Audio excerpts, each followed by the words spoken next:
Have you ever wondered what the ancient pharaohs really looked like? Did they have faces similar to those of their majestic statues? Or have time, legends, and artistic hands distorted their true portraits? Today, thanks to AI technology and 3D simulations from skulls, scientists have been able to accurately reconstruct the faces of people who have been lying in the dust for more than 3,000 years. And the results may surprise you. Part 1. From Dust to Form, Anatomy and Facial Reconstruction Technology. More than 3 millennia have passed since the ancient pharaohs were placed in coffins covered in gold and myrrh. The flesh has rotted, the organs have been removed, even the eyes are gone. And yet, there is one thing that has not been lost. That is the skull, the last map that retains traces of the faces they once wore. Ancient human anatomy experts have shown that the shape of the cheekbones, the slope of the forehead, the width of the jaw, or the height of the nose, all are engraved in every corner of the skull. These features, combined with data on soft tissue thickness by race and gender, allow us to reconstruct every layer of muscle, skin, and even lip structure with astonishing approximations. Today, thanks to CT scans, deep learning AI, and 3D medical simulations, scientists can reconstruct the faces of great pharaohs scientifically without relying on the imagination of the artist. When you look at that digital model, you will no longer see motionless statues or luxurious golden masks. Instead, you will see a real person with the gaze, the nose, and the wrinkles of fate that once existed in the flesh.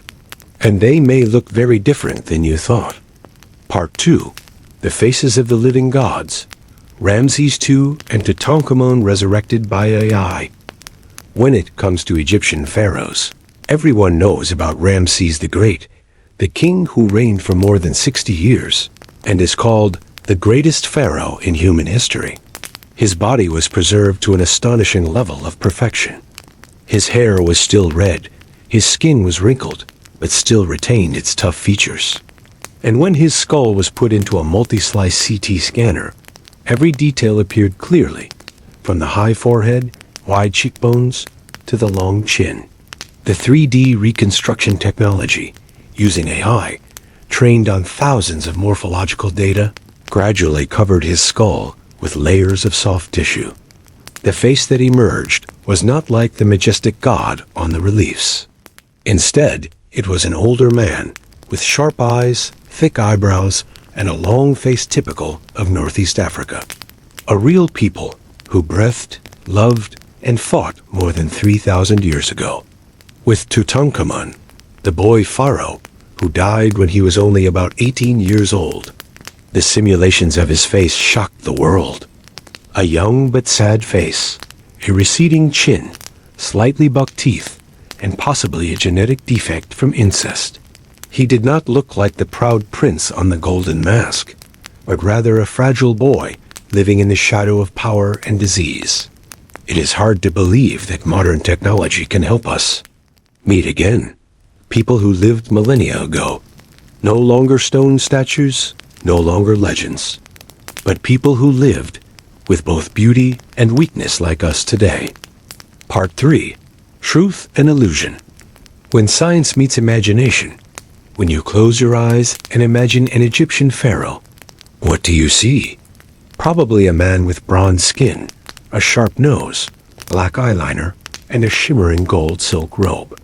A familiar image from movies, stone statues in temples, or gorgeous ancient paintings.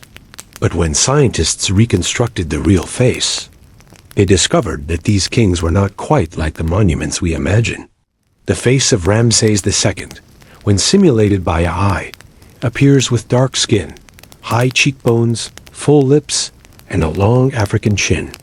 Not perfect, not polished, but very human.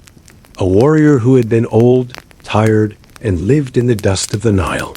Tutankhamun, often depicted as a divine prince.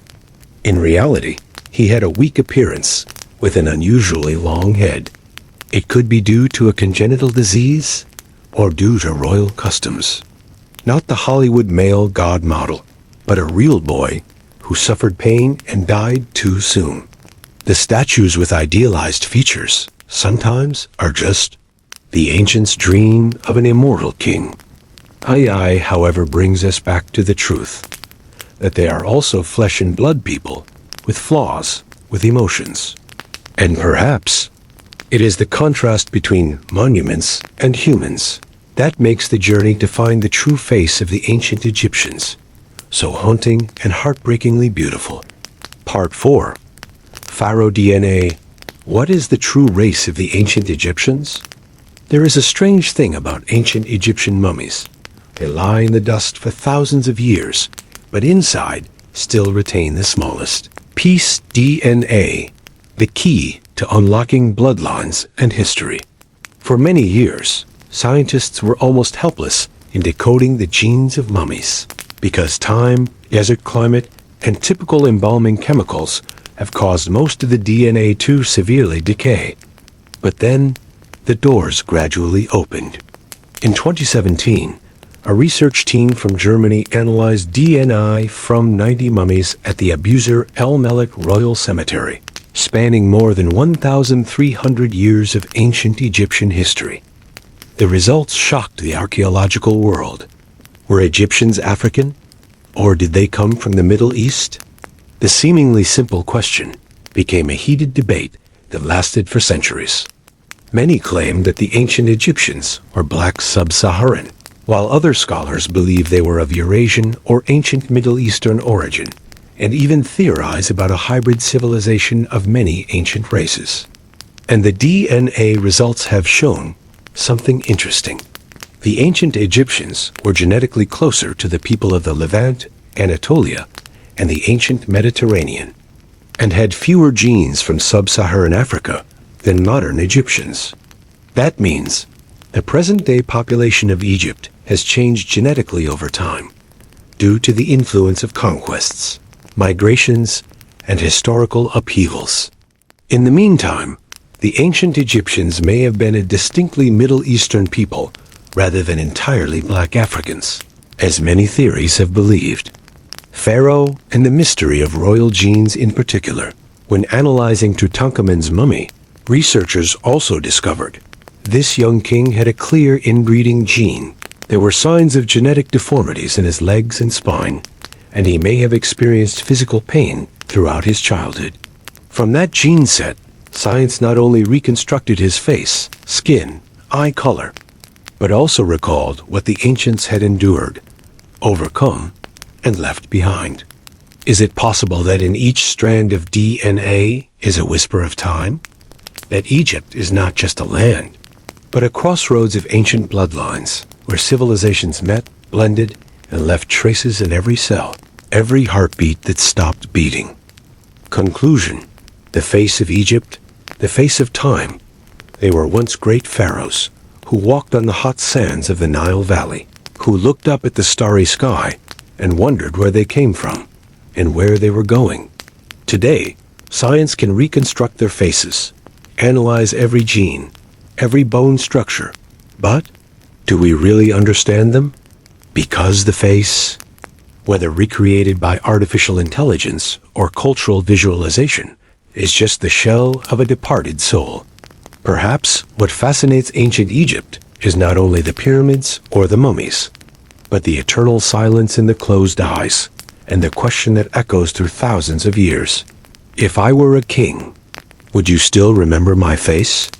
Good night, and dreams of deserts, stars, and a lost age.